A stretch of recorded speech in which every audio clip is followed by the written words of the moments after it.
ഞങ്ങളുടെ ഭാഗത്ത് നിന്ന് നമ്മൾ കൺവേ ചെയ്യുന്ന വെച്ചാൽ you should do your rotation balancing element every 5000 kilometres. നമുക്ക് ടൈം ഫ്രെയിം വിഷയമില്ല. അത് ചിലപ്പോൾ 6 മാസമാവും, 1 കൊല്ലമാവും, 2 കൊല്ലം. ബട്ട് 5000 കിലോമീറ്റർ റൊട്ടേറ്റ് ചെയ്യണമെന്നാണ് ഞങ്ങൾ റെക്കമെൻഡ് ചെയ്യാറ്. ഇത് പ്രത്യേകിച്ച് പറയാൻ കാരണം വെച്ചാൽ നമ്മളുടെ പൊതുവേ ഉള്ളൊരു ടയർ വെയർ നമ്മൾ ശ്രദ്ധിക്കുകയാണെങ്കിൽ കാറിൻ്റെ കേസിലാണെന്നുണ്ടെങ്കിൽ compared to the rear front ടയറിനാണ് തേയ്മാനം കൂടുക. ഈ ഫ്രണ്ട് ടയറിൽ തന്നെ ഫ്രണ്ട് റൈറ്റിനെ അപേക്ഷിച്ച് ഫ്രണ്ട് ലെഫ്റ്റിനാണ് തേയ്മാനം കൂടുക. ഇങ്ങനെയാണ് ഇതിൻ്റെ ഒരു വേ ഓഫ് ഡൂയിങ് തിങ്സ്. ഇത് കറക്റ്റായിട്ട് 4 സൈഡിലേക്കും റൊട്ടേറ്റ് ചെയ്ത് വരുമ്പോഴാണ് ഈ ഡ്യൂറബിലിറ്റി മാക്സിമം കിട്ടുക. ഒന്നും ചെയ്യാതെ ഒരു 25-30 ഓടുകയാണെങ്കിൽ ഇത് ചെയ്യുവാണെങ്കിൽ ഒരു 50,000 അബവ് കിലോമീറ്റേഴ്സ് ഓടാനുള്ള സ്കോപ്പ് ഇതിനുണ്ട്. അപ്പോൾ ഇത് കഴിയുന്നതും മിസ് ചെയ്യാതിരിക്കുക.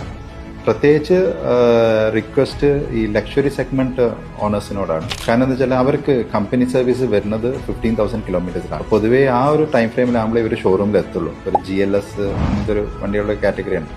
അപ്പം അതിലൊരു കൺസേൺ എന്താണെന്ന് വെച്ച് കഴിഞ്ഞാൽ ഇതിനിടയിൽ ഇവർ റൊട്ടേറ്റ് ചെയ്തിട്ടില്ലെങ്കിൽ ഇവർ 15,000 കിലോമീറ്റേഴ്സിലേക്ക് സർവീസിന് പോകുമ്പോഴത്തേക്ക് ഏകദേശം ടയർ മാറ്റാനുള്ള സ്ഥിതി ആയിട്ടുണ്ടാവും. ഒരു 10,000 കിലോമീറ്റേഴ്സൊക്കെ ശരിക്കും ഓടിക്കാവുന്ന ഒരു ടയറായിരിക്കും. പക്ഷേ ആ റൊട്ടേഷൻ ഒന്നും വരാത്തതുകൊണ്ടും ഇത് റീപ്ലേസ്മെന്റ് സെക്ഷനിലേക്ക് ഇതിന് അപ്പോൾ അത്രയും കുറഞ്ഞ കിലോമീറ്റർ അവർ കിട്ടിയിട്ടുണ്ടാവുള്ളൂ. അപ്പോൾ വെറുതെ കാശ് കളയാതിരിക്കാൻ ഈ ഒരു റൊട്ടേഷനും ബാലൻസിങ് അലൈൻമെൻറ്റ് ഒരു 5,000 ചെയ്താൽ it's A cost saving for them. പിന്നെ വെറുതെ ടയർ മാറ്റേണ്ട ഒരു ആവശ്യകത അവിടെ ഇല്ല. അത് ഷോറൂമിൽ ചെയ്താലും കുഴപ്പമില്ല, OEMs ചെയ്താലും കുഴപ്പമില്ല, എവിടെ ചെയ്താലും കുഴപ്പമില്ല. But ensure that is being done at least 5,000 kilometres. അത് നിങ്ങൾക്ക് തന്നെയാണ് അതിൻ്റെ ഒരു ലാഭം തരുന്നത്.